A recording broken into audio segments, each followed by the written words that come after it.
एक बुजुर्ग को अपने घर की स्थिति ठीक ना होने के कारण एक घर में खाना बनाने का काम करना पड़ा। जानिए क्यों लगा उन पर चोरी का इल्जाम। पढ़िए एक इमोशनल हार्ट टचिंग स्टोरी। मेरा नाम निशा है।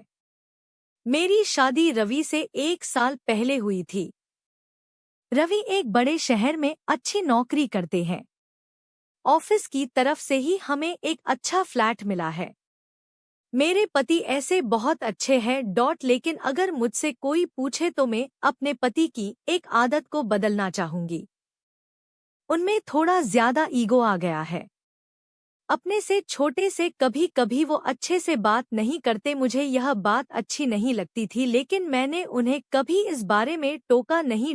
हमारे घर में पहले एक नौकरानी आती थी, लेकिन उनके इसी स्वभाव के कारण कोई टिकता नहीं था।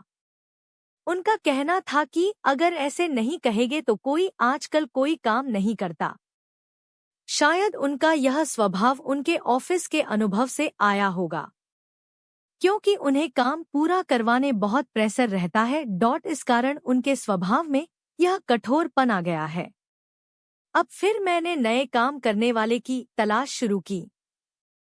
बड़ी मुश्किल से कुछ दिनों बाद घर पर ही एक शख्स आए। उन्होंने अपना नाम कालू बताया था। उम्र उनकी 55 साल की थी। उन्होंने कहा कि उन्हें कहीं से पता चला कि यहाँ काम है। मैंने पूछा किसने बताया। वो बोले कि अभी उनका नाम याद नहीं आ रहा। मैंने कहा कि आप खाना बना लेंगे। उन्होंने कहा कि हाँ, मैं अच्छा खाना बनाता हूँ, आपको कोई परेशानी नहीं होगी। शुरुआत में मेरा मन नहीं माना, क्योंकि वो किसी की पहचान से नहीं आए थे, लेकिन फिर मैंने सोचा कि शाम को उनसे मिलवा देती हूँ। शाम को जब वो घर आए तब मैंने कहा कि कोई काम के लिए आया है। उन्होंने भी यह कहा कि क्या उसे जानती हूँ। मैंने कहा कि नहीं।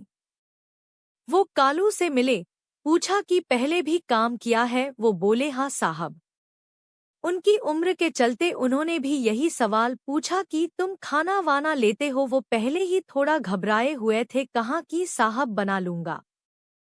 ठीक है, उन्होंने कहा, और कहा कि साफ सफाई से खाना बनाना और छुट्टी नहीं मिलेगी। रोज रोज का नाटक नहीं चलेगा कि तबीयत खराब है या घर में कोई बीमार है। यह सब बातों का ध्यान रखना। अभी खाना बना कर दिखाओ, पसंद आया तो कल से तुम्हारी नौकरी पक्की होगी। इतना सब मेरे पति से सुनने के बाद मैंने सोचा कि वो कुछ बोलेंगे, लेकिन उन्होंने सिर्फ इतना ही कहा कि हाँ साहब। मुझे उन्होंने उस पर ध्यान रखने को कहा। वो खाना बना रहे थे, काम अच्छे से कर रहे थे। लग रहा था कि उन्हें पहले भी इसका अनुभव था। खाना बनकर तैयार हो गया था। उन्होंने खाना टेबल पर लगाया। मेरे पति ने और मैंने दोनों ने खाना खाया।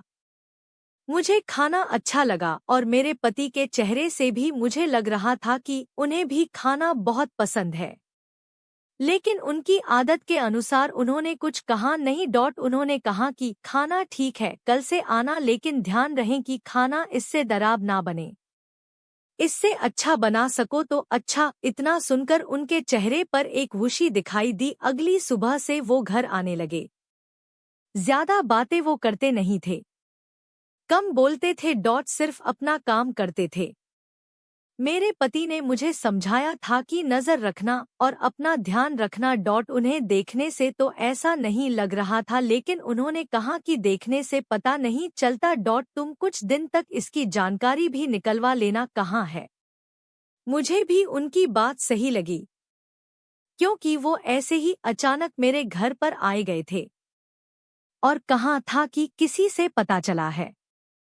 उनकी उम्र देखकर मैंने उन्हें रख लिया था। मैंने उनसे उनकी पहचान पत्र मंगवाया था, उन्होंने लाकर दे दिया था। 1 से 2 दिन में मुझे लगा कि ठीक ही है।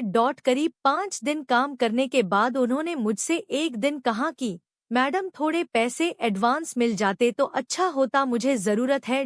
मैंने उनकी बात सुनी और उस समय के मैंने भी अपने पति की तरह सोचा और उन्हें कहा कि नहीं, अभी नहीं मिलेंगे, आपको पहले ही उन्होंने सारी बात बताई थी। और मैं साहब से पूछूंगी, ऐसा कहकर मैंने उनकी बात टाल दी। रवि अगले दिन कहते हैं कि उनके ऑफिस के कुछ दोस्त घर पर शाम को खाना खाने आने वाले हैं। उन्होंने कालू से कहा कि उनके दोस्तों के लिए कल स्पेशल खाना बनाना होगा। उन्होंने कहा, ठीक है साहब। शाम उनके दोस्त और उनकी फैमिली भी घर आए। 3 दोस्त के साथ उनकी पत्नी और बच्चे भी थे। खाने में 4 से 5 तरह के पकवान बनाए थे। सबने खाना बड़े चाव से खाया और तारीफ भी की। खाने के बाद हम सब बैठे बात कर रहे थे। कालू अपना काम खत्म करके जाने की तैयारी कर रहे थे।